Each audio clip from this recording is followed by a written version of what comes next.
Good afternoon, শুভ বিকাল বন্ধুরা। আপনারা দেখছেন ইতিপূর্বে এদের হাতে ছোট ছোট ডিশ ঘোরানো, থালা ঘোরানো দেখেছেন। এটা বড় ডিশ বা বড় থালা ঘোরানো। তো এক আঙ্গুলের উপরে ঘোরাচ্ছে। আমি দেখাই জুম করে ক্যামেরাটা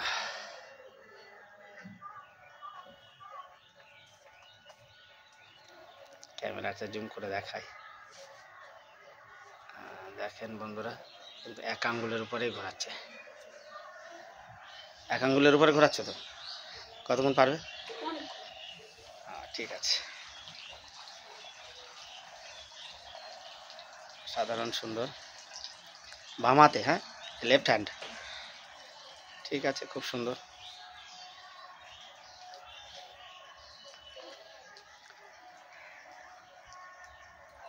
আমি আপনাদের জুম করে দেখাই। বড় থালা, এটা ঘুরছে।